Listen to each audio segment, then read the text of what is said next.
Live from the Shooting from the Lip studio in Louisville, Kentucky, it's the KT Unearthly Show with your hosts, Kevin Hale and Tiffany Mac.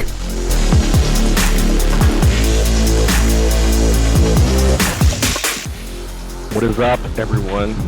Kevin Hale here at the Shooting from the Lip studio in Louisville, Kentucky for tonight's KT Unearthly show featuring myself and the one and only Tiffany Mac, who is calling from outside of the studio and outside of the city of Louisville. Tiffany, what's up?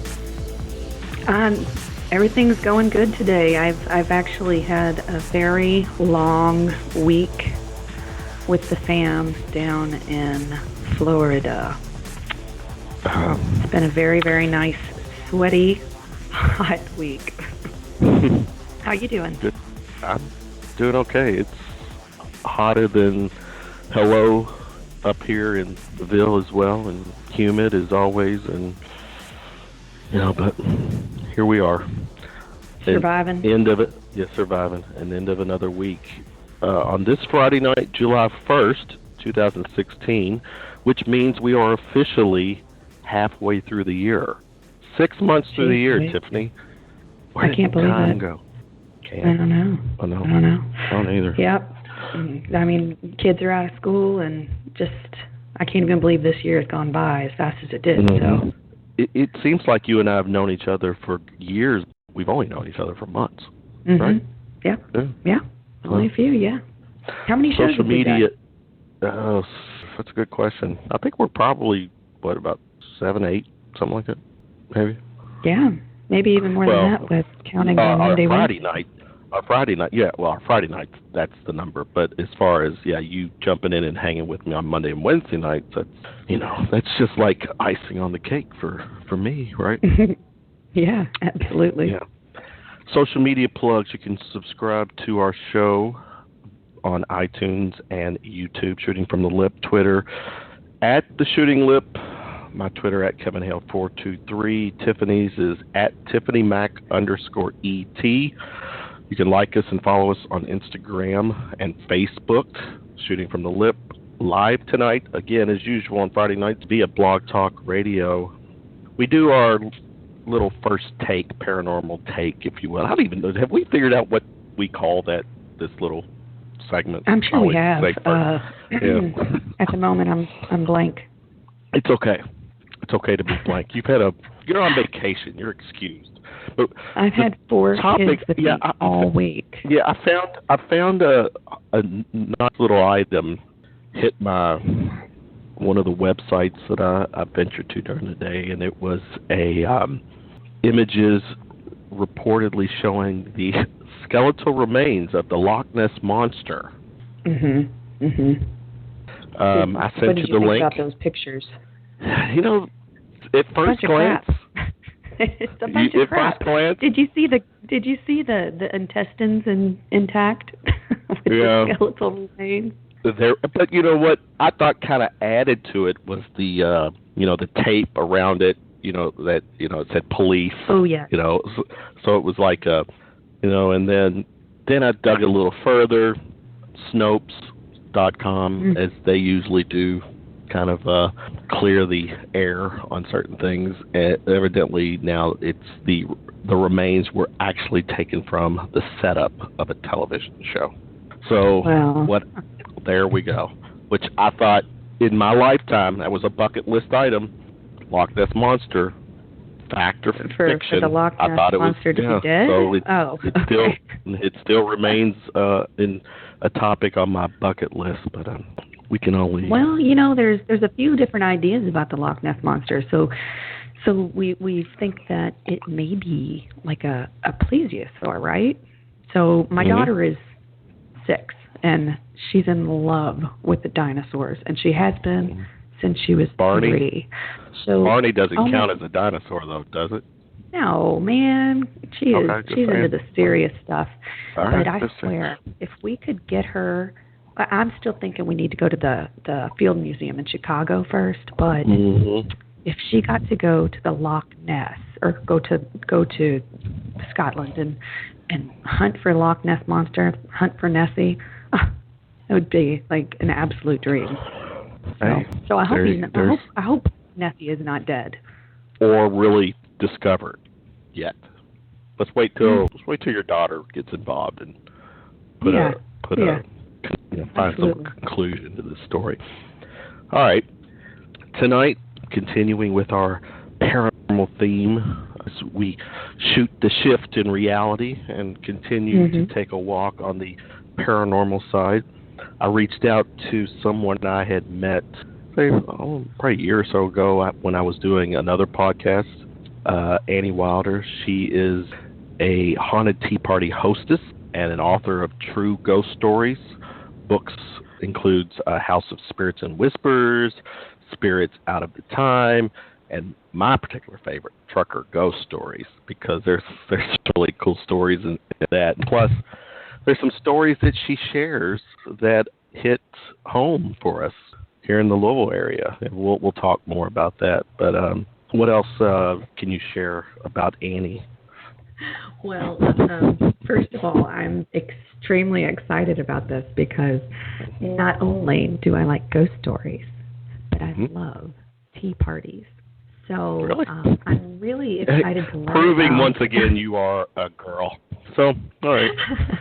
With that said, I love this idea, and I can't wait to discuss this with her and find out some of the details of these parties that she entertains. And it just sounds like with the mostest. Yeah. Yeah, it sounds like such a unique idea, and it's going to be an interesting evening to have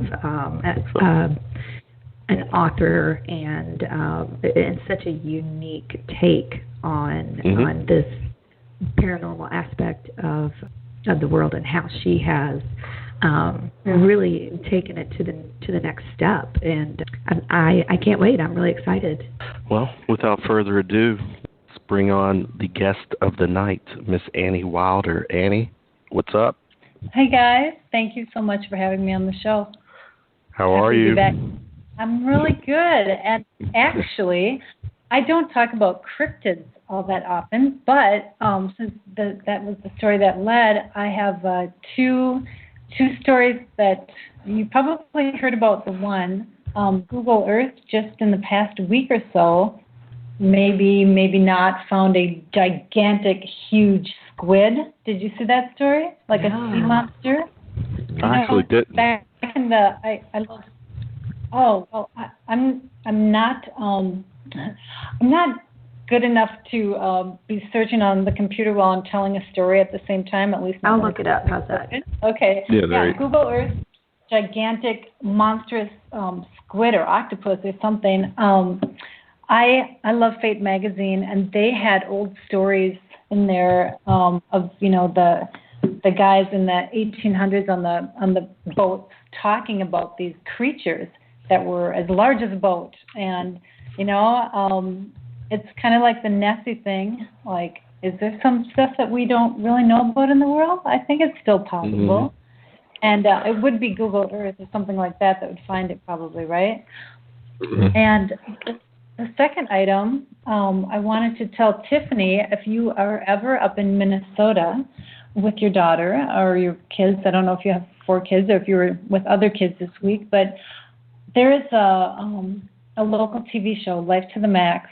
Actually, I'm friends with the guy who's the producer because we used to ride on the same school bus together in grade school. He's a great guy. But on one of the Halloween specials where they did a story about my house, the story before or after mine was a story about a sea monster up here in the Mississippi called Peppy.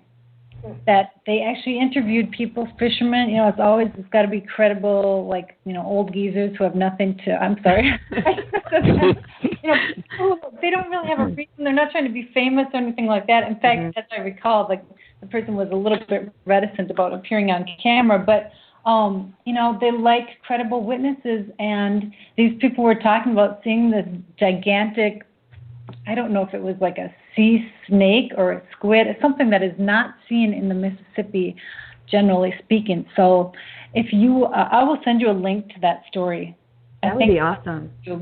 But yes, if you and your explorer daughter are in Minnesota, oh yes, have to go to Lake Pepin. It's not too far from my house. It's probably less than an hour away. So yeah, so we can go on a hunt and go to a tea party, a haunted tea party. Exactly. Oh my gosh. Kind of a nice balance of energy. Oh my gosh, that would be incredible. Can I talk now? You know, yeah, you have a hard time. Yeah, I will. I think it sounds like I'm going to have to just kind of, maneuver my way into conversation here, but it's okay. It's okay. Tiffany, I think that's the first time one of our guests has used a word as offensive as geezer on the show. I am so sorry. I cannot believe I said that. God, you've just alienated, like, I don't know what percentage of our audience. Maybe a percentage. God, I have my sincere apologies. Maybe one of them. It's okay. It's okay. Okay. Oh, anyway. Good. You kind of giving me a hard time. I actually did feel really bad if I said it. Okay. Yeah.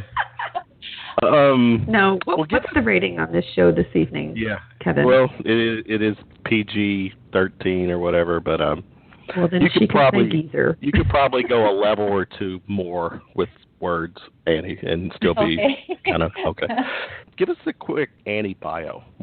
Where did the Annie story? How did it all come about? Okay.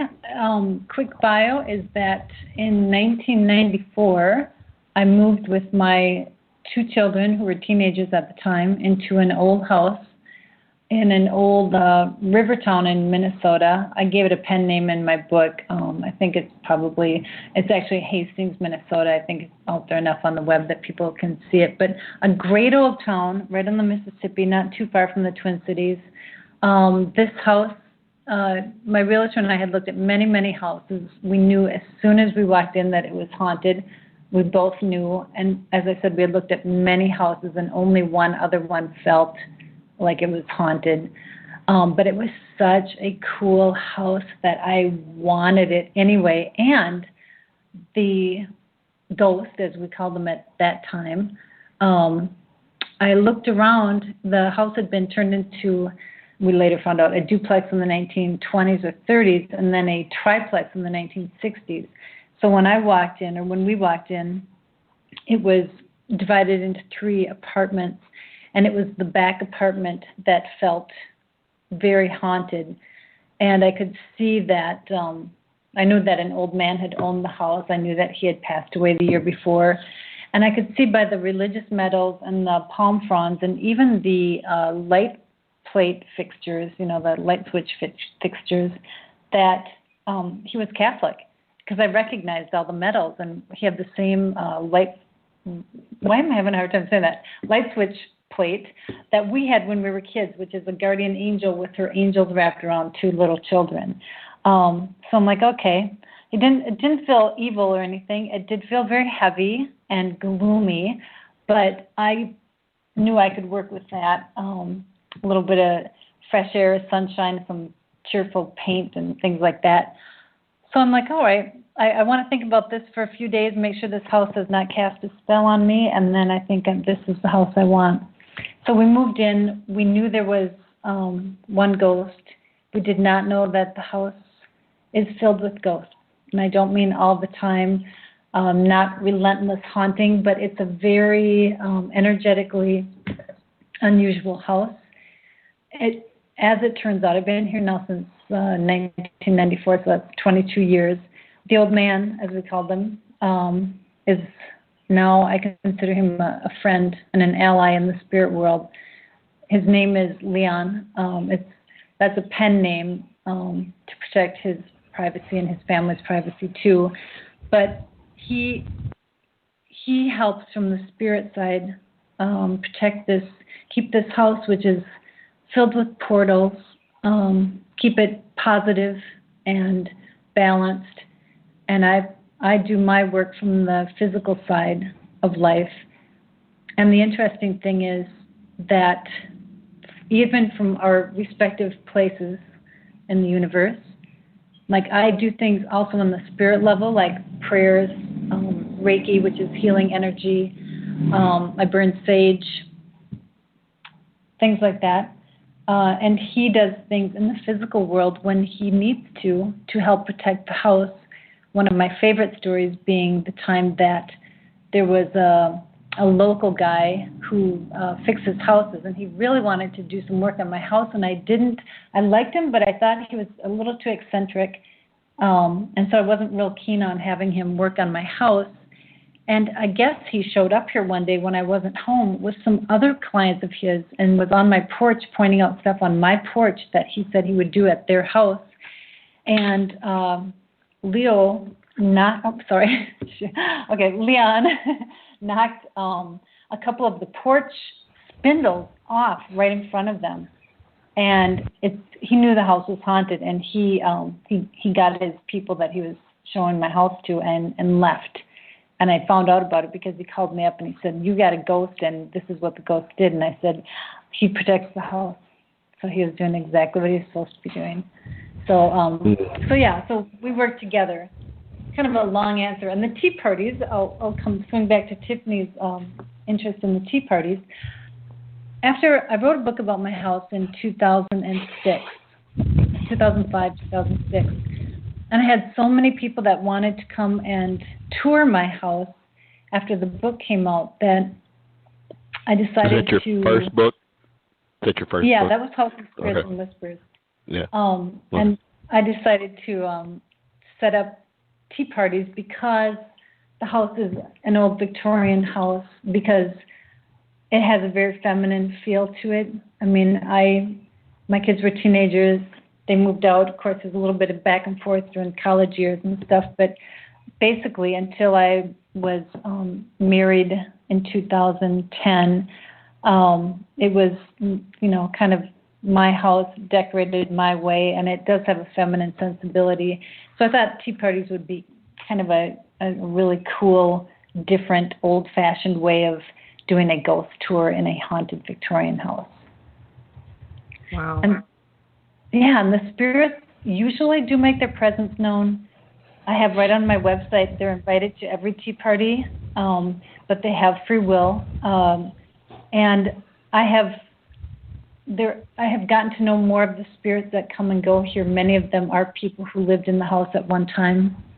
And I told the spirits that if there comes a day when they are no longer participating in events and tea parties and different things that we do here for learning situations, then I will know it's time to move on to other things, because I really rely on their help, because it makes it memorable, and I want people to know that.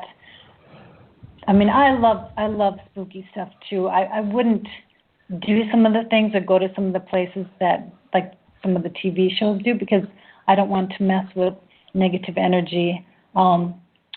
So I do think that it's good for us to learn more about our spirit side of life too, because it's part of our life, I believe. And so I think there's a way to do it that is positive, respectful, and uplifting, and that's what I strive for. And all that, basically from the first book, House of Spirits and Whispers, again, is your story of your home. But at the time you wrote that book, from the time you wrote that book till now, has things changed a lot? How much has really is the book holding true to what you're dealing with or experiencing right now? That's such a good question. I'm actually, for the third time, trying to write a follow-up book to House of Spirits and Whispers. Things have changed a lot. The book holds true. It is a true account of what things were like at that time. I have learned a lot since then. Some of the mysteries that I talked about in that book, I have, if not answers to, I have theories on that I feel pretty solid about. I've gotten to know a lot more about my house and the people who lived here. Mm-hmm. Interesting. And one of the things that has changed the most really is not paranormal. It's that so many people have come through the house. And people touring the house. I've had book release parties here where I've had 300 people. I have a big house, and we had the party in I think it was September, the first one, so people could be out in the yard and on the porches and stuff. But and then I've had many psychics come through. Paranormal investigation crews have come through. TV crews, and so just lots and lots of people. And one of the things that 2 points I want to make. Like last night, I mentioned before we got on the air that one of the events, I hold tea parties and spirited schoolhouse events because so many people were coming back for repeat tea parties that I wanted to keep it interesting. And so my spirited schoolhouse events are when I invite people who have other skills that I do not have, like, being able to, on a very consistent basis, speak to spirits and get messages. And I've had tarot readers, feng shui experts, animal communicators. We're going to have a past life regression event next month. And last night we had a crystal ball reader come, and he did such an incredible job. He was really, really good. I had never, until I had him come to just see if I thought it'd be a good fit for this, these classes or events. I'd never seen anyone read a crystal ball, and it was very fascinating. And in fact, when he first came to my house for the initial reading with just me and him, he sat down and he set up the crystal ball. And I don't know if this is true of all crystal balls, but his has a name. And I don't know if I can reveal it because I don't know what the etiquette is, so I'm not going to say the name of the crystal ball, except that it is old-fashioned and grand and it suited the ball. I'm going to be posting about last night's event on my Facebook page sometime in the next few days, so I'll check in with them, and if I can share the name, I'll share it. But yeah. Are you saying that the crystal ball has a name? Yes. Yeah. Okay, that's new to me. Explain that. Well, it was new to me as well. It is a divinatory tool in the same way that tarot cards or dowsing rods or things like that are to help you tune into energies or things from the past or things from the future. And when he set up this crystal ball, and he said, this is interesting. He said, I'm seeing images about your house. This isn't about you, it's about your house. And I said, actually, that's perfect because I'm writing another book about my house and I need more information. I would love to hear what the crystal ball has to say. And then he gave me information for like a half an hour. I have a blog post about this on my website, AnnieWilder.com. But he, after about a half an hour, he leaned back and he said, okay, I'm going to stop the reading now. And I said, okay. I said, how come? And he said, because all I can see are eyes looking back out at me. I was like, ooh, that's pretty interesting. So even for me, it's like very fun and exciting to, learn more about the mysteries of the universe and our minds and our consciousness and our spirits. And, to me, it just seems like it's part of the experience of who we are, like our larger self. So anyway, I'm kind of getting more philosophical tonight than general, but did I answer the question? Yeah, you did. Have you had any psychic gifts, or have you tried to develop anything like this? What actually? How did you get into this field? Is it just an interest in the spirit realm? How did you get started in this? I'm sort of interested on a few different levels about how you would get into owning and searching out a haunted house. I actually, when I bought my house, as I said, I knew it was haunted, but people have said, like, did you buy it because it was haunted? It's like, no, I bought it despite the fact that it was. Because I knew if I would have realized how haunted it was, I don't know if I would have bought it. I knew that the ghost had been Catholic in his life. He didn't feel evil. My kids were teenagers. My daughter was a blue-haired punk rocker at the time, and my son was like in full-on Elvis impersonation mode. And I thought, if anything, we figured that the old man was waiting for his wife to cross over, and then they would go to the light together because she was in a long-term care facility at that time. I didn't even take pictures of the house when we first moved in because I didn't want to see the ghost. I wasn't terrified, but I didn't want to see the ghost. It's kind of like we can coexist until he moves on because I want this groovy old house. And as far as my psychic abilities, people, I don't call myself psychic. I do call myself intuitive, and I pay attention. I listen to my gut, and I trust my instincts. And I have seen incredible things in this house. I have heard them. I have smelled fragrances that are so strong, it's overpowering.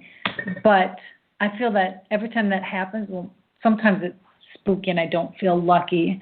But most of the time I feel really, really fortunate, like it is a gift that has been given to me because I have worked on, in different ways, developing my psychic abilities over the years here. And I think I'm getting better, but I'm so far from the abilities that many people have that come to my house. And I will continue to keep on working on developing my psychic abilities. However, I'm thinking that perhaps my primary role here is, besides being a good steward of the house as far as its energy, is to, this is interesting because all the themes of the second book are coming up, but is to serve as the scribe. I'm writing it down. I'm telling the story. Mm-hmm. I'm helping people learn. I'm opening up the house. So every time that something happens, except for the really scary stuff, but even in retrospect, I feel that I would rather know what's there and going on than not know. So I feel pretty lucky. And actually, Kevin, I just remembered this. When you said, has the first book held up? There is one element that has changed in a way that I wouldn't have expected, because usually you read a ghost story, a true ghost story, and it's like things start out slow and then they escalate and then they get terrible and they get worse and worse, and either the people have to move or the spirits are driven out or sent to the light or released or whatever. And here it's been more like there are still some negative energies that pass through that we encounter, but overall it's almost like my relationship with the house and the house spirits is kind of like a relationship that you have with someone in your human family, especially like a partnership, like people you work with, or a marriage or a relationship like that, where after you are comfortable with each other, the drama kind of dies down and there's just a different kind of bond. Mm-hmm. And I had an interesting experience this past weekend. Let's see what day we're in. Yeah, it was last weekend. I went to stay with a friend of mine. This is on my Instagram page. She's a writer also, so we get together a few times a year and work on our books.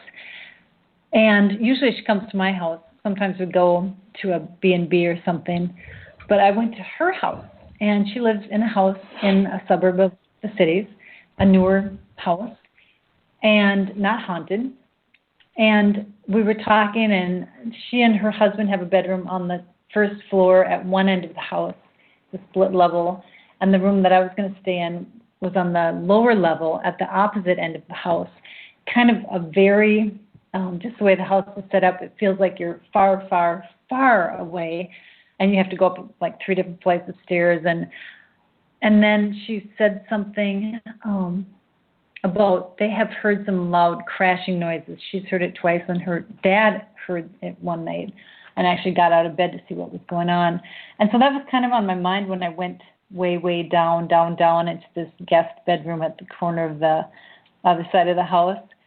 And I had the same experience that first night sleeping there that I had when I first moved into this house, which is part of my consciousness like stayed awake all night. Part of it was on alert, like watching out. And I know that because, I don't know, Kevin, if you remember this from my first book, but when I first moved here, and for many years in the first decade, I would see these kaleidoscopic like figures of light and energy, how I describe it. Right.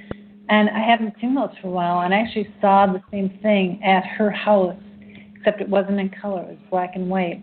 And I feel like it's probably some form of astral sight that is just when you're in it, you're not quite completely asleep and you're not quite completely awake. And that's, in my opinion, a really potent time for spirit images and ideas. And this is at a friend's house, right? Yes, this is at my friend's house. But the point is that because it was a new environment, I was back on alert. I'm not usually that way in my own house if something odd happens before I go to bed. Remind me, there was, before you had went to her house, she never proclaimed that a presence or anything there, correct? Except for the crashes. And then she mentioned it right before we went to bed. So there were 2 different nights where she got out of bed because she heard a loud crashing sound in her house. And she said, really loud. And she said her dad was there one night, and he actually got out of bed. So, and I don't know if you have experienced hauntings, but a lot of times the noises that spirits make are just unnaturally loud and hollow, or there's some quality to it that is not quite right. It's kind of off, and that makes it even more, threatening or scary. And is it actually?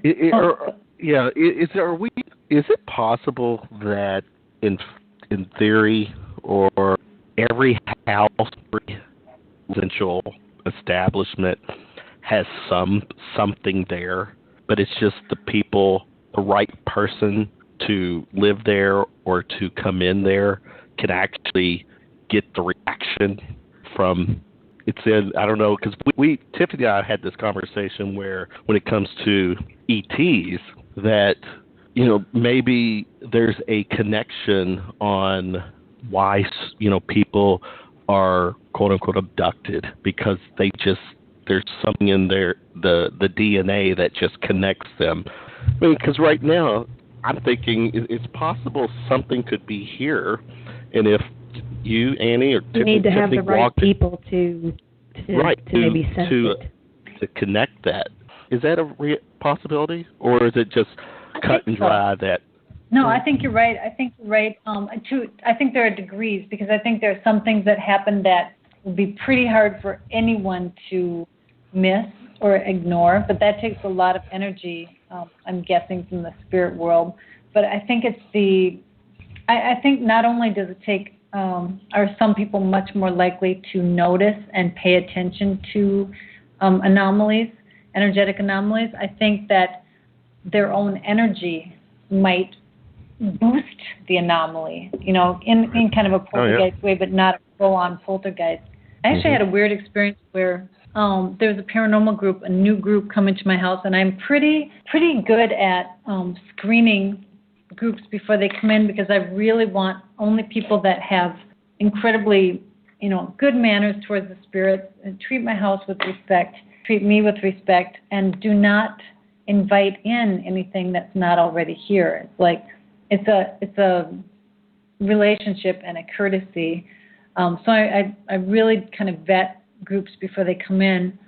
This group, they are friends of mine now, but they hadn't been here yet. So a few days before they came, I started noticing that it seemed like there was some new weird energy in the house, and I didn't know if it was a new spirit or what was going on, or if one of the spirits had something off. But I could tell there was something here that wasn't usually here, and that started happening about 2 days before they came. And so when they came, I said to the guy who was the head guy, "You guys, I'm going to be interested to see what you find, because I think there's either a new spirit here, or there's something going on with one of the spirits, because I have been sensing a spirit in different rooms of the house and doing things that I usually don't, I'm not tuning into."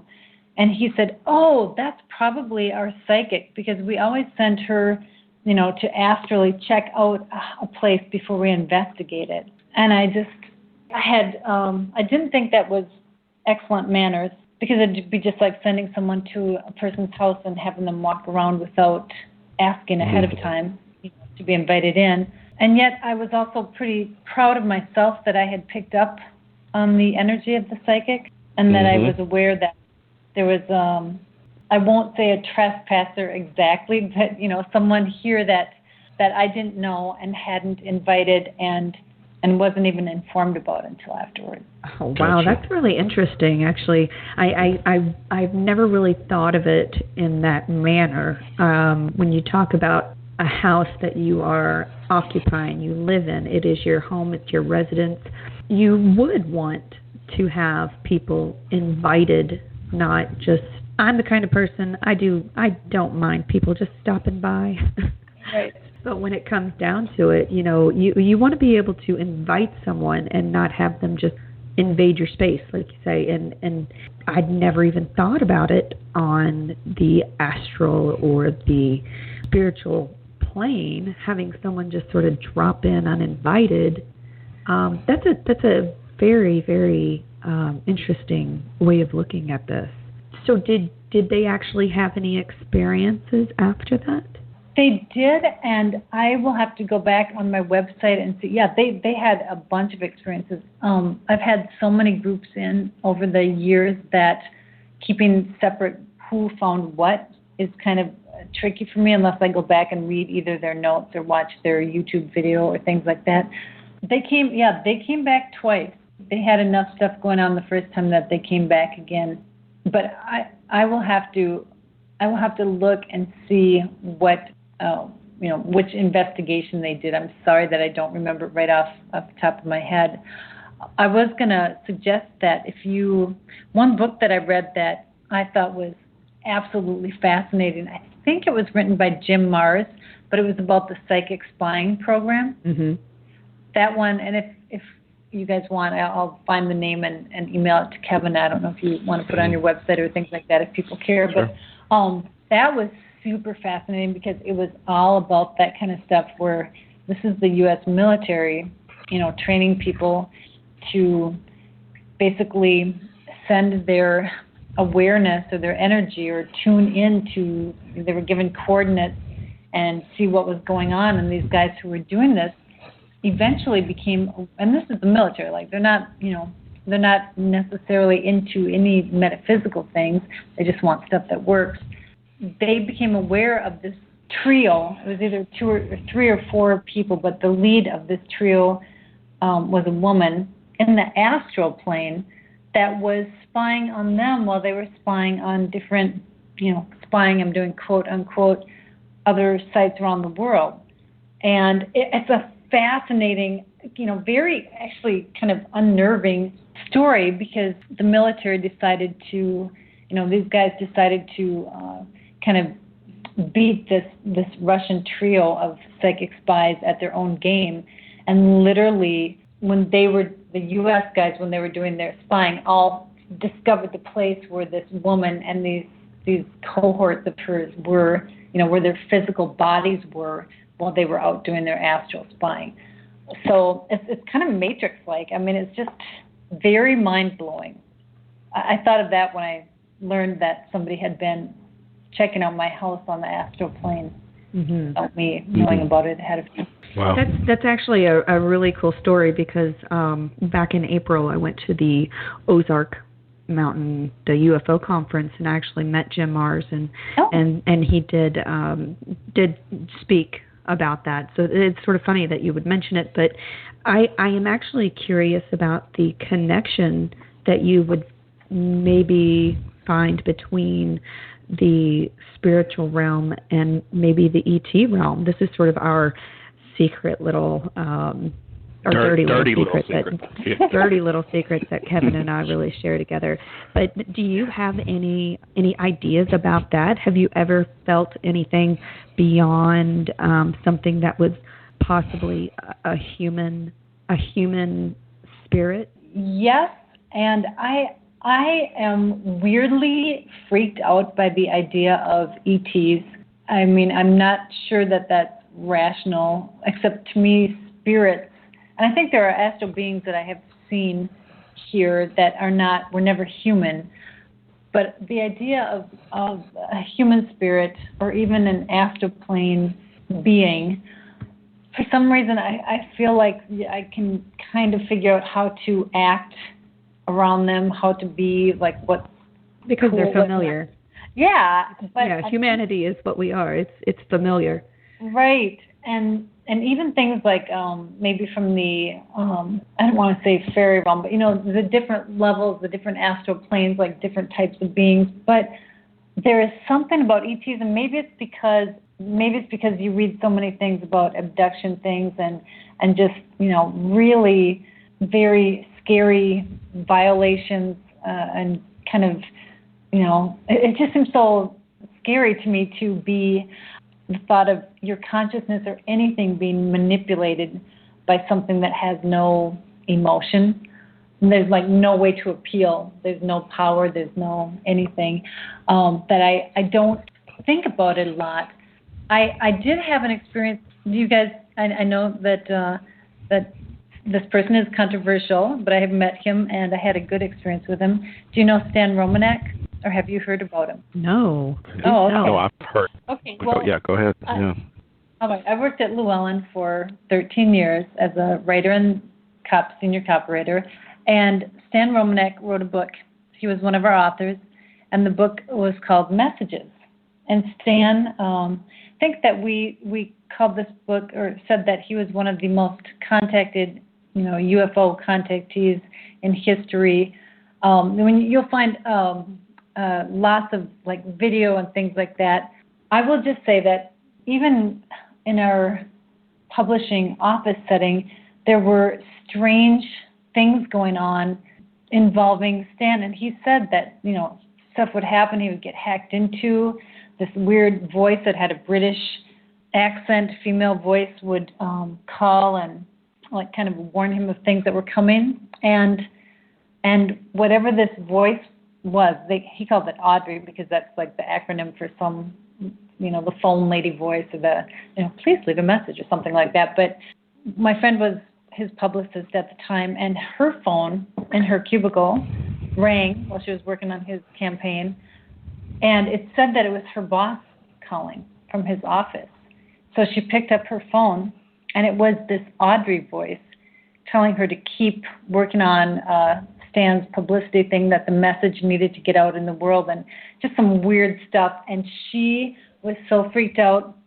She and her boss, who was also freaked out, because Llewellyn had a phone system that was, very complicated. I think it had like there were 100 and some employees, so it had that many numbers and more.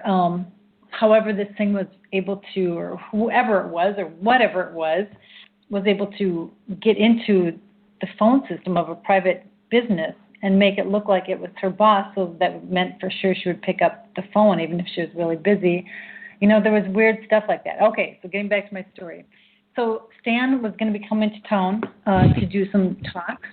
I invited him and his wife to come to my house when they were in town, because I wrote the back cover copy for his book and stuff like that. And as soon as I did it, I was seized with regret, because I was so like, oh my gosh, I know how I feel about anything ET. Do I really want to have Stan in the house, depending on, what's going on with him?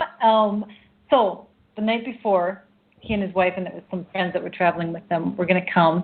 I was pretty terrified. I was very nervous. I woke up in the middle of the night because I heard a crackling sound, and I knew from one of our other authors, and again from my publicist, who was with Stan and some other authors at a show, that she had some weird stuff going on with her phone, and this crackling, like electric static sound just happening in the middle of her hotel room when she was at the conference where Stan was one of the featured authors. So I woke up and I heard this like staticky whatever, and I looked and I thought I saw a flash of light out in the hallway. And usually I see flashes of light or things here. I don't worry about it because I feel like it's familiar, but because I was thinking about this visit and wondering if I was making a bad decision by inviting someone here who might have that kind of energy interested in him. So So then I was really scared, and I got myself calmed down. I'm like, no, I think it was just a light passing by. It must have, hit the bathroom window and reflected into the hallway, blah, blah. Next thing I know, I hear the same thing in my room, and I see a flash of light inside my room. So I was pretty much awake for the rest of the night with the light on. Then Stan and his wife and their friends came the next day. They toured the house. Stan and his wife took pictures. Everybody took pictures in my house, and I think I have one I think it's still on my Facebook page. But anyway, there's something very odd in the most haunted room in my house in the picture that Stan took.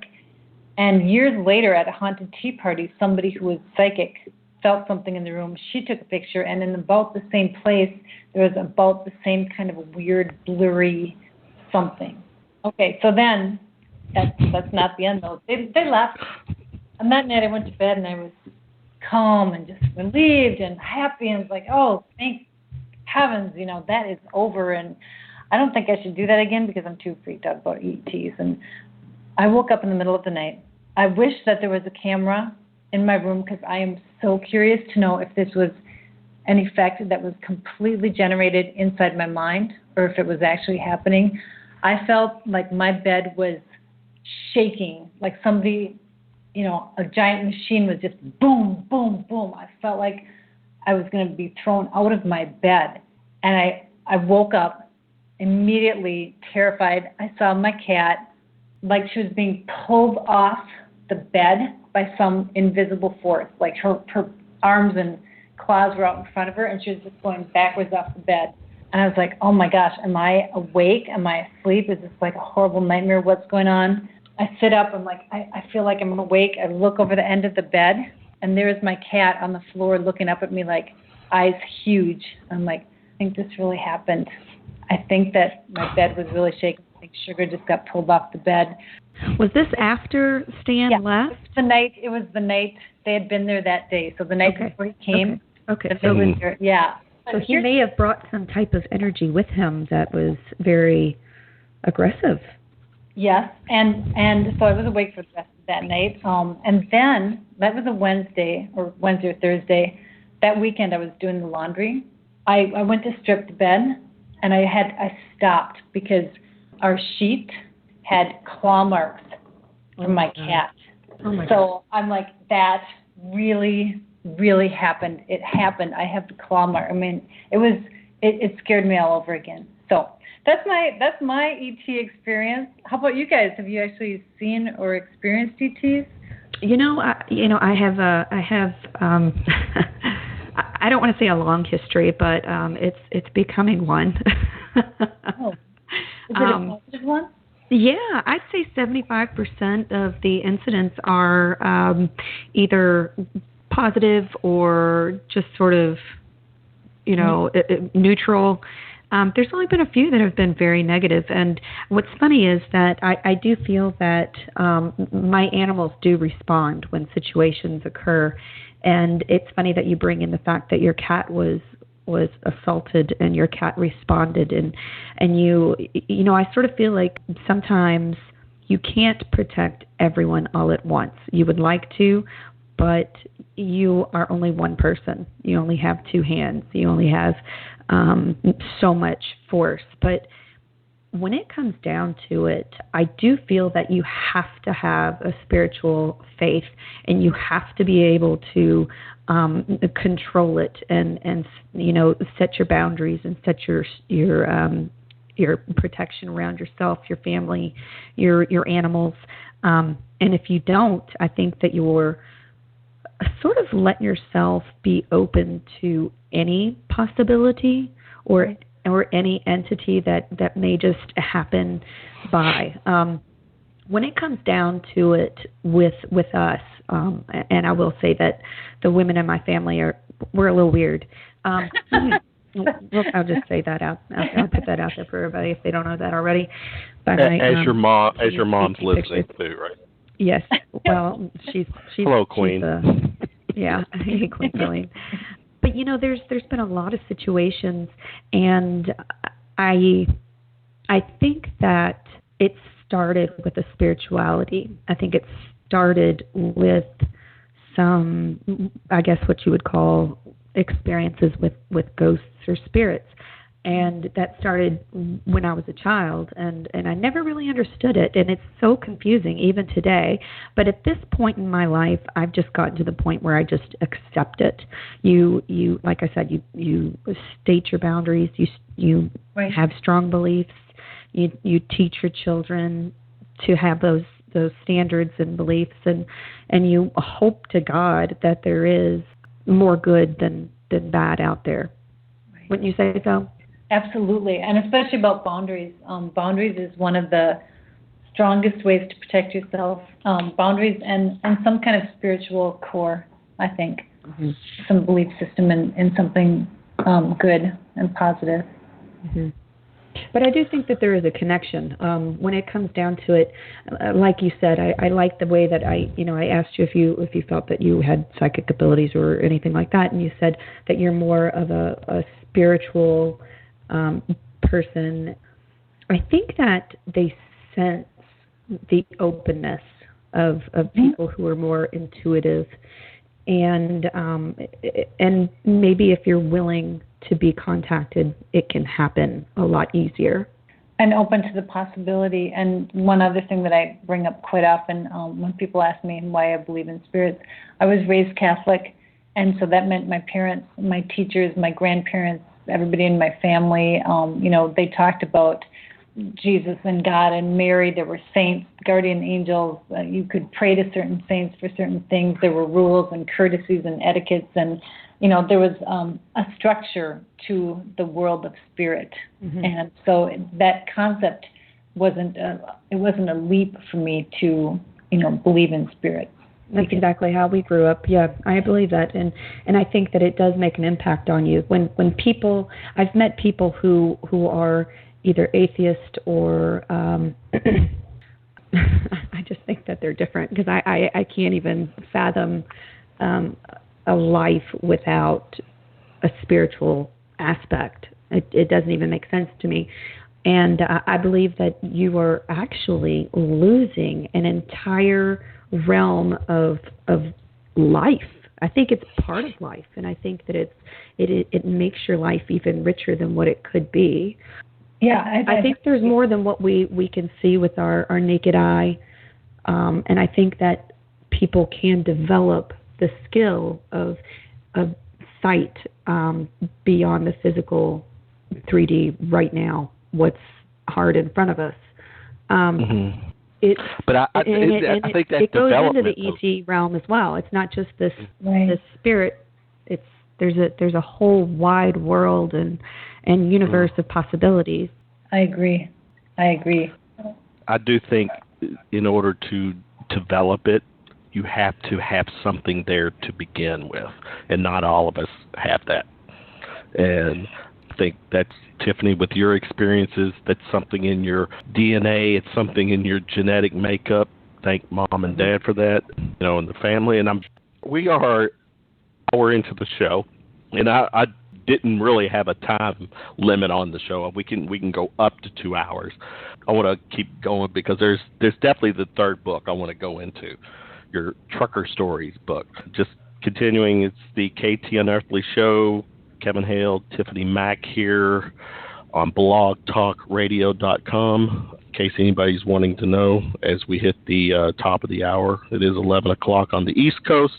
It is 80 degrees with clear skies here in Louisville. So, and you know what we could do?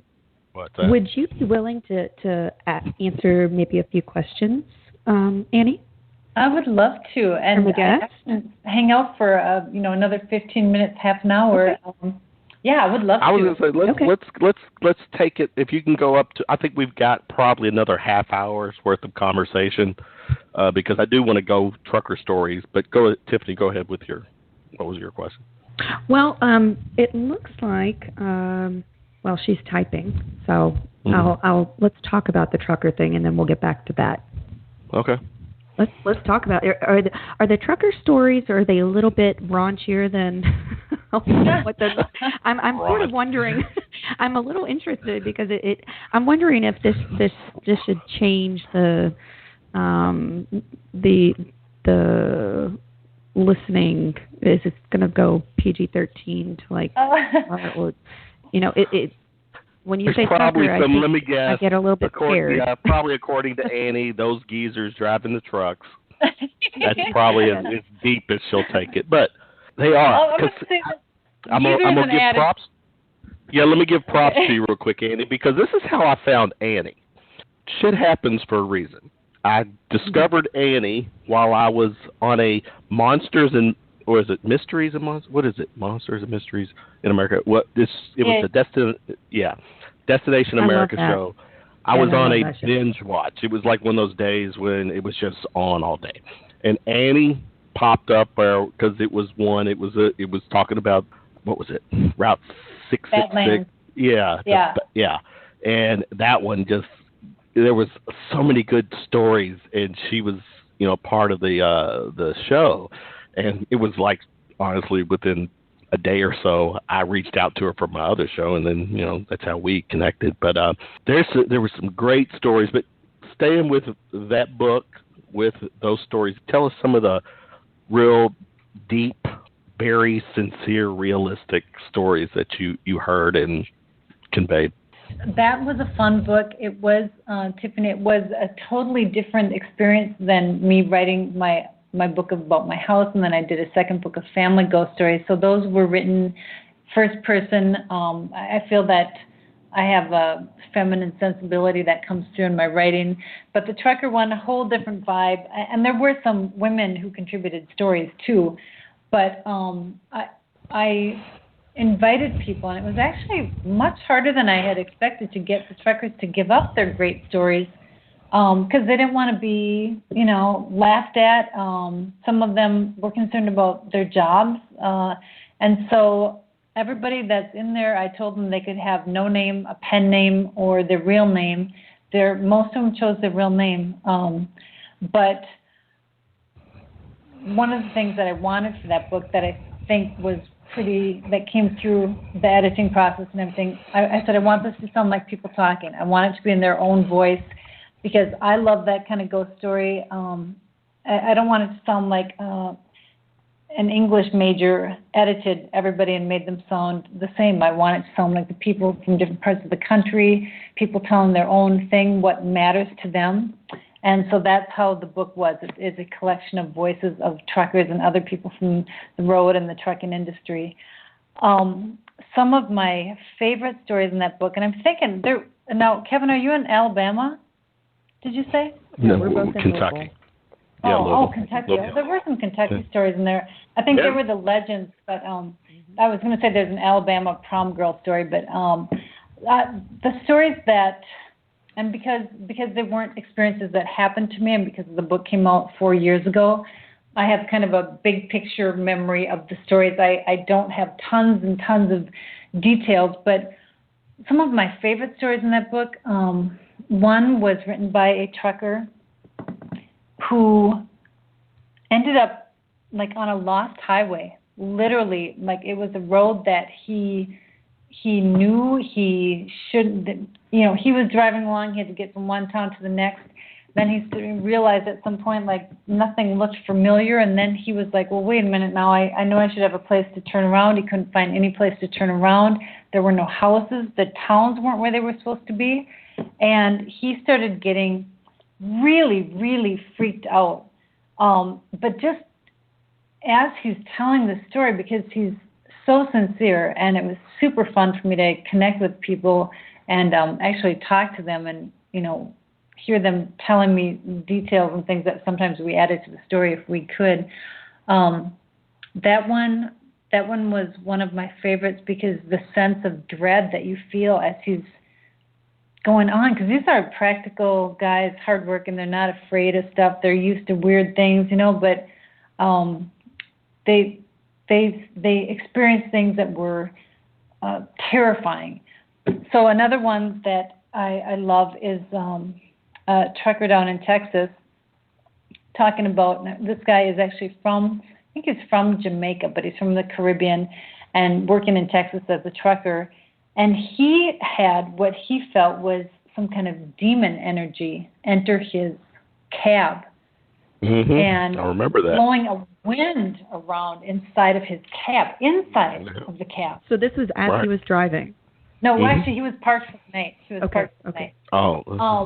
But he ended up, are you thinking about the TV show? Because Terry was talking about a fog on Monsters and Mystery Show. I do remember the TV show, yeah. Yeah.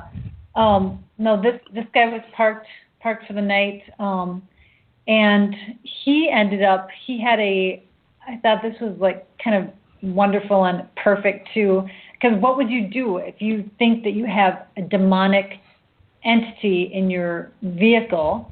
It is doing things that cannot possibly be happening, like blowing a hurricane inside your vehicle where all the windows are shut and everything. Right. And he popped in. He had a video of that Mel Gibson movie, The Passion of the Christ, or one of those. Yeah. And he popped it into his player, and he said that drove it out. Now I'm paraphrasing, so I know I can't some of the details, but I mean, I thought that was. Oh, I'd be calling on Jesus. Yeah. Yes. And he was praying too. Yeah, that's what you do. But I swear, it's the first thing that you end up doing. Depending on who you talk to, that whole, Passion of Christ thing is, is that a proven thing? That's a different subject. But anyways, go ahead. And maybe it only mattered because he believed it, and maybe that was enough. Oh, well, there you go. Yeah. That's okay. I accept that. Absolutely. I do accept that. Yeah. Oh, Kevin, what were some of the stories that you liked best? There were so many good ones. Tiffany's got one she wants to throw at you. Go ahead, Tiff. I have a question for you. Have you ever heard of the Poplick Monster in Louisville, Kentucky? Yes, and I think that we have. Is that the Goat Man? Yes. Can you give us a rundown of that story? Well, that one was in the book as a legend. So in other words, the book contains one chapter, one section that is legend. So people are writing about legends from their part of the country, not necessarily that they have experienced themselves.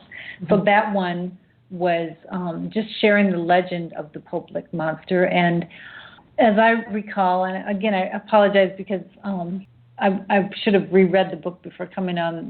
That's okay. It was the woman who sent it in. Her dad worked for the railroad. So I'm like, did you ever walk along this bridge? And she said, that would be a no. She said, if my dad, I would have been more afraid of my dad than the Poplick Monster if we had done something like that. But isn't it, I think in her story that she said that some people theorized that it was the Bell Witch had created this monstrous thing, and other people theorized that it was actually, as horrifying as he appeared, he was actually doing a service to keep kids off the bridge. Mm-hmm. What is your understanding? You guys live in the... Well, there's different ideas, but I mean, it is a dangerous section. I actually lived about maybe 3 miles from it for about 6 years, and I've never seen anything in that area, and I am sensitive, but I think that part of the idea is that it was a human-goat hybrid type being. Some people think it was some circus freak or somebody who'd been mistreated and vowed revenge.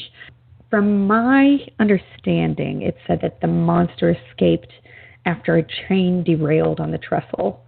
So maybe, or another version could have been, the monster is really this twisted, reincarnated form of a farmer who sacrificed goats in exchange for satanic powers, and it's I don't know. I haven't heard that one. It's sort of strange, but honestly, it was really just one of those things that teenagers tell each other, and they dare each other to go sit there and in the middle of the night, and I've never seen anything other than crazy teenagers. So yeah, but there's the stories though of people. This involves like a train, right? Yeah, like but there have been children. There have been people killed on the tracks there, and that that were supposedly going to right. And I think there were 3 from that area. There's another one. There's another story from this area. And this particular location, and I personally had an experience there, and it was It was after a football game in my senior year of high school. I was, I guess, close 17 or 18, and somebody, and I was not drinking at the time, but somebody had this wild hair going up to this cemetery on this stretch of road called Hot Rod Haven. And in this cemetery was supposedly, quote unquote, haunted or whatever. And I do remember this pretty clearly. I went in there very nonchalant, skeptical. Okay, let's go. And it was just a whole bunch of us. We get to a headstone that was it was huge. It was probably the biggest headstone in there, and it was just me and a buddy of mine and started reading it. And as I'm reading it, he's standing right beside me. And, you take for granted because I'm reading it, but I know in my head his shadow is right there. And I'm reading it, and all of a sudden we see a third shadow appear between us, and it looked like it had some type of a spirit or some. Yeah, and we looked at each other and turned around at the same time and didn't see anything, and we ran to the car. I arguably, outside of the fear of maybe disrespecting my parents, that was probably the one time I was scared in my life. Oh. And I'm thinking I probably, not only did I say the bad word, I probably did it too. You probably deserve to be scared. Well, yeah. So, there's this shadow in the haunted cemetery, but the spear, because there's really no good thing to do with the spear, Exactly. I thought I was getting ready to be impaled.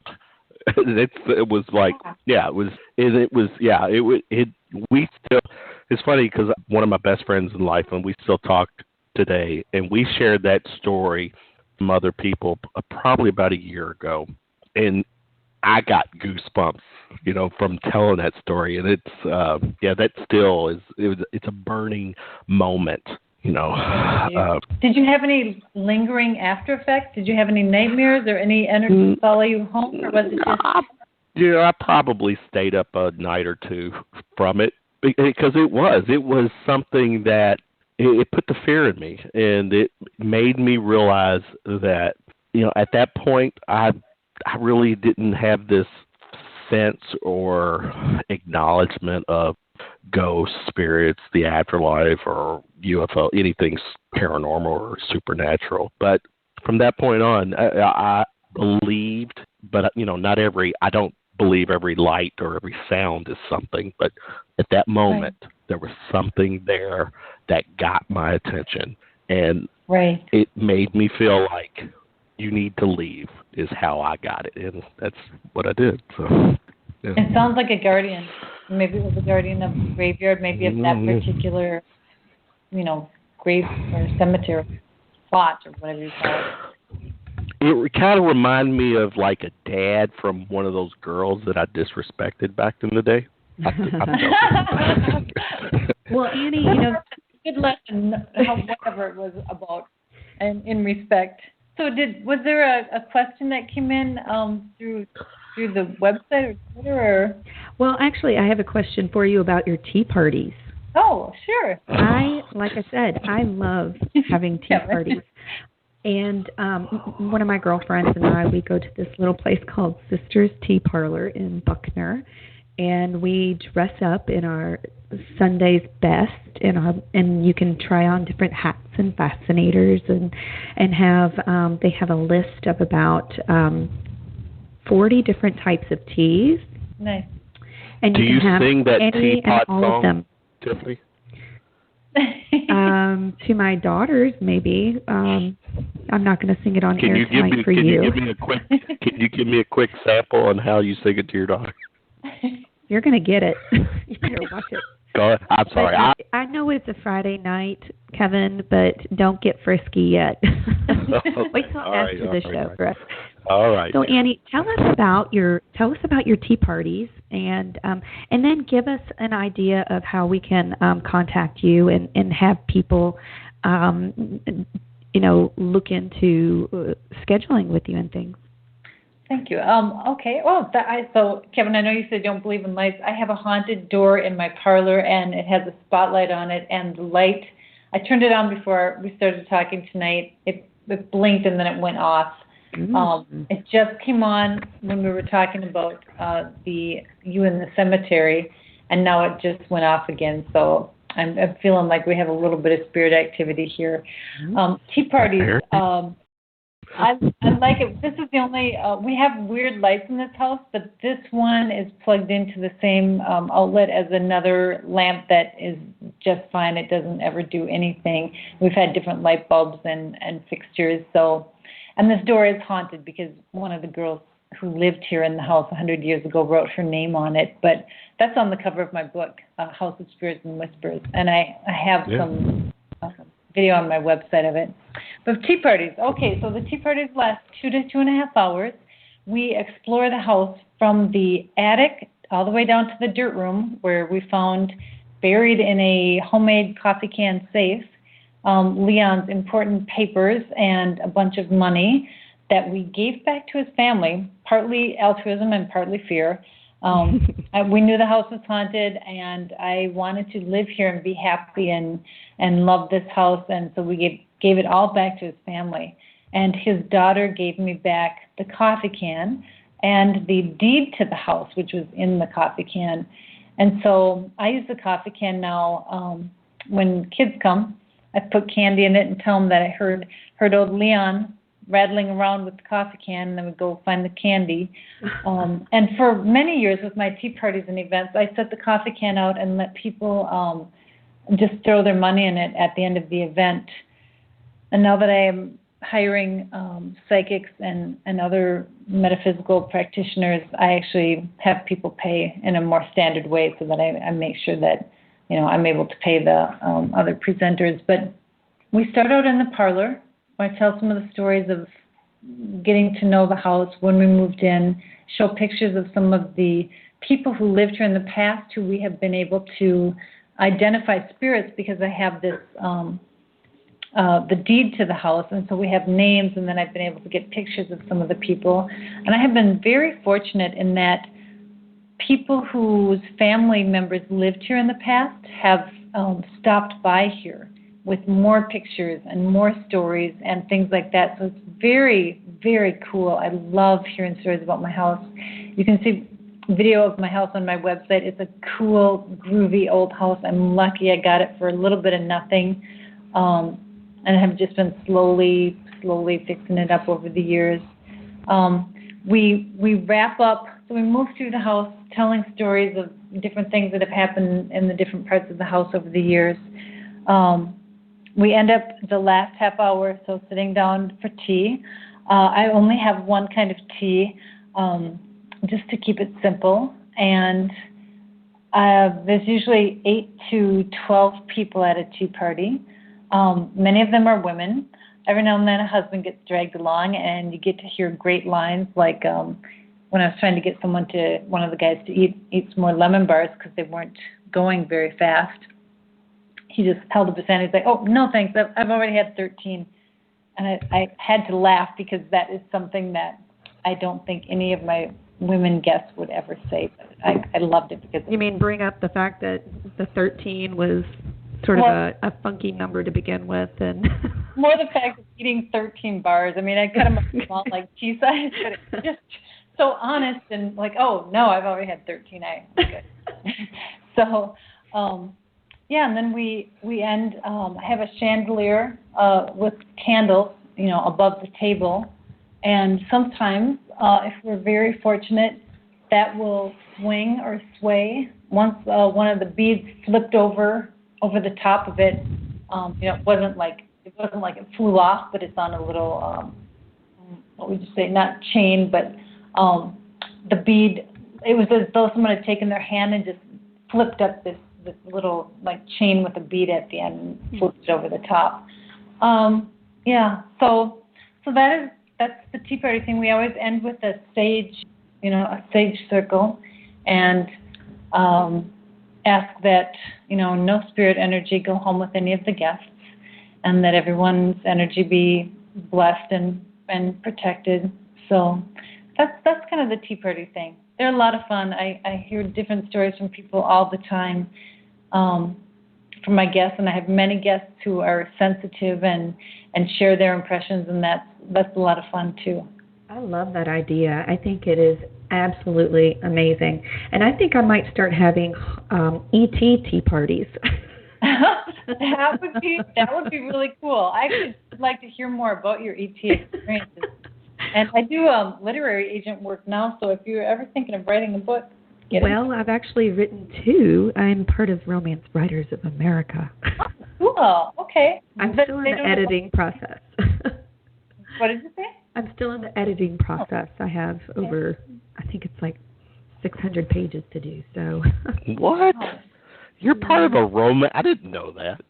Well, you were probably intoxicated when we discussed. Yeah. I've got to be careful on Friday nights with him, Annie. No, wait a minute. I'm married. Just because you're not feeling good. Take care of my kids afterwards. Well, okay. You got kid duty tonight. You're on vacation. Mm-hmm. It's a little different. Mm-hmm. But usually, you and I are drink for drink on Friday nights, Tiff. Just saying. Right? It's a ginger ale kind of night for me. I apologize. I know. I want to ask, Annie. I want to ask real quick before we let you go. Leon, as we've affectionately come to know and love your BFF through the years, if you will, your spirit. Yeah. Has he become dependent on you? Is he now look at you as, I mean, really, is it now where you feel like that Leon, call him by his name, you're there, he's there, is it now that he's so engaged, is there a true attachment where, because you said, and this is something you said it early on, and I didn't get to ask him, but you mentioned that he was waiting for his wife to pass so they can both go to the light. So I took from that his wife, when you moved in, was still alive somewhere. Mm-hmm. And is she still alive now? No, she passed away in the 90s, and actually it was my theory that he was here probably waiting for his wife. Okay. And I think that actually was perhaps a small part of it. I think that when we first moved in, he was earthbound. I think he was here all the time because he had unfinished business. He wanted that money and those papers to get to his family. They had searched and had not been able to find them. We didn't know that they were here. An electrician actually found them. They're in the dirt room. And so my theory when I first moved in was, okay, there's a ghost. He's probably waiting for his wife. You know, this house where time has stood still is a great place to wait, it seems like. And then when I moved in with my loud teenagers, I'm like, I'm sorry, you know, it's not the same. But I don't think that he is dependent on me in a way that he doesn't have free will. I am certain that he would not follow me if I went to a different place because his role, I believe, and just like I believe in our physical life, we have a purpose, we have things to do, learn, love, help, grow, create, all those things. I believe it's the same when we're on the spirit side of life. We still have things we need to do. We're still learning, growing, helping others. And I think one thing that he is doing as part of his purpose, even on the other, you know, he was the caretaker of this house when he lived in the house in a physical body. I think he's doing the same thing from the spirit side. And if I went to a different house, I think he would be, I am very certain he would be here helping take care of this house. That was one of the questions I asked at the end of my other book. You know, I don't know if he would stay here, if he would go, but now I have come to see that it is part of his work. And there will be a day in 100 years where I am here helping take care of the house as needed. I'm sure from the spirit side of things. Especially good Lord. We've already starting to talk about your spirit, Annie. I've said 100 years from now. Well, I know. So. Well, I'm not good. For the record, I probably won't be able. I'm gonna have to enlighten one of my kids who takes over this podcast to reconnect with you or actually probably grandkids, great-grandchildren, 100 years? In the spiritual realm, yeah. Yeah, Well, so my great-grandchildren will have to assume this role of the podcast host, which would be your great-grandchildren, Tiffany, because there has to still be some kind of a KT Unearthly show. That's right. We've got to stay in touch with Annie. Man, Annie came on tonight and just, is it me, Tiffany, tonight? I mean, it's like every question we asked, we got a very solid, deep response. Yeah, we did. And it was like, I wanted just to ask Annie a yes or no question, just to see if she'd say yes or no. I would think she wouldn't. You couldn't. There's no way you could have done it. You could have. You would have said yes, and then about 300 more words, which would have been okay because you had. She's a writer. She's allowed to. You're right. She told great stories tonight, and this is for the record. And that's what I love doing about this, Kevin. Though I do appreciate people that can come on and tell a story, and I appreciate that in you. And I think that we should try to always get someone and get their personal take on the spirit realm or the ET realm. Annie, I'm going to call you out because there's a guest that I want to get on sooner than later, and you're going to help me get this guest on. You're going to give us a little thumbs up that Kevin and Tiffany are a cool show. I want Jim Harold on our show. Oh, wow. I will ask him. Yeah, he's such a great guy. He is such a great guy. Yeah, I love, man, he's the real deal. So when it's time to reach out for him, I'm gonna reach out to you, Annie, and say, Annie, give us a little shout out. I'll tell him what a great team you guys are. Yeah, definitely. And respectful. Yes. Yes. Yeah. He's just himself, so courteous and, professional, warm, but, he's just such a good guy and good manners. Oh, yeah. And he's legit. He is legit. He is legit. Actually, doesn't Jim and Micah have a show together? Yeah, they do. Do you guys know Micah? Yes. Micah was on not too long ago. Tiffany and Micah are like tight. Actually, did you notice at the beginning our little intro music, and you heard the... She didn't hear it. We had to switch over. She didn't hear it. Okay. Oh, she did. Well, Micah, when you hear the uploaded version later, you'll hear the music and the voice intro, and that's Micah's voice doing the intro for us. Oh, so cool. Is he playing the music, too? Because I know he's a musician. No, actually, he's not this time. But you're right, he is a musician. But, yeah, look at small world. We're all just going to have to have a... Now we know who's going to be at a tea party. You said that, yeah, but you know what? We can have this tea party and we could rock it. And the problem is we might have a little bit more activity than we can manage. A little bit of activity? Mm-hmm. Yes. You would love it. I would just be there to watch because I don't think I'd bring any activity. But I'm a voyeur at heart. So that's a whole... Yeah. You could go down into the dirt room and see if anything happens. Tiffany, you've got a portal. You've got a portal in Prospect, right? Man, I swear we probably do. Yeah, we probably do. That's probably a very good way to put it. Yeah. The PP. Yeah. Annie, we've had a lot of people in our house that have had some crazy experiences over the years. So, yeah. I don't know Annie, if I can share host with us. a tea party, though. No, it would not to that extreme. But Annie, if you ever come around these parts, you gotta give us a heads up so we can, Definitely will. Yeah, we'll have to meet for a drink. Yes, definitely.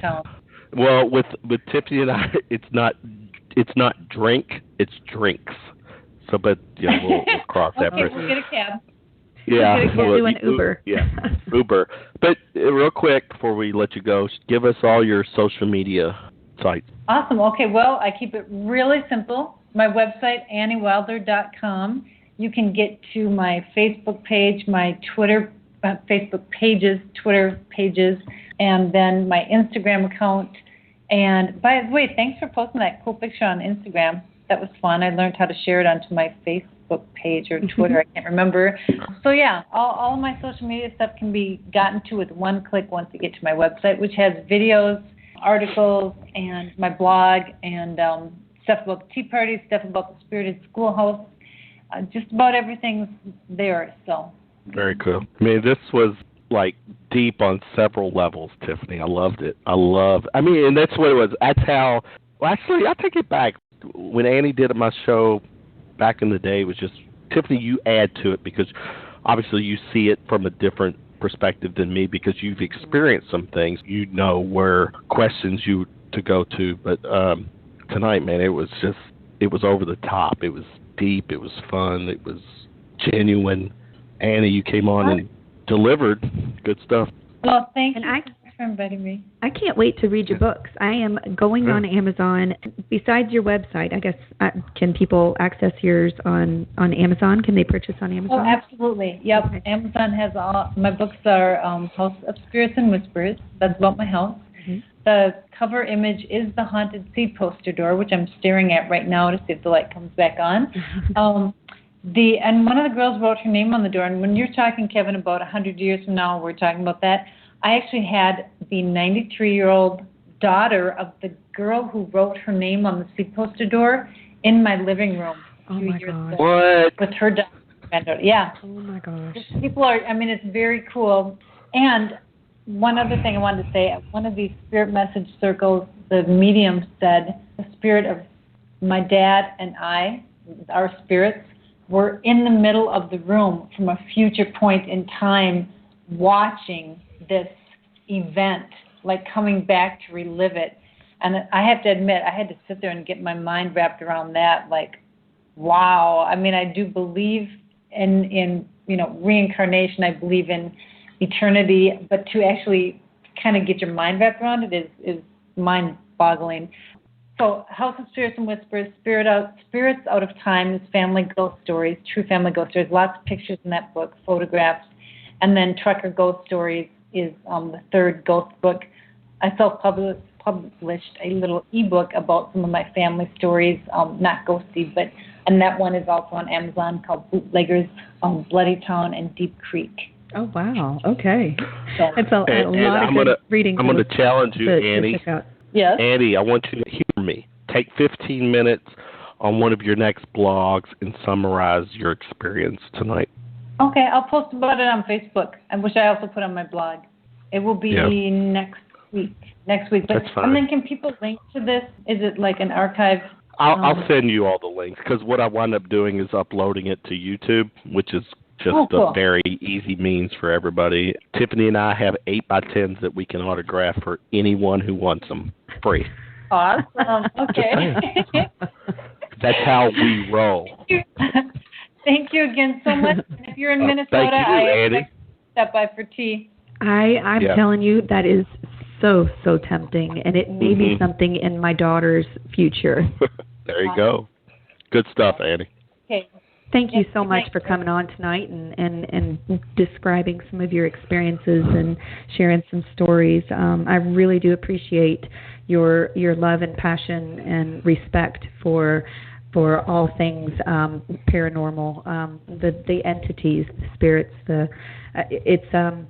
It's an aspect of our life that I wish everyone could experience, and I appreciate the fact that you're doing such a wonderful job sharing this with the world.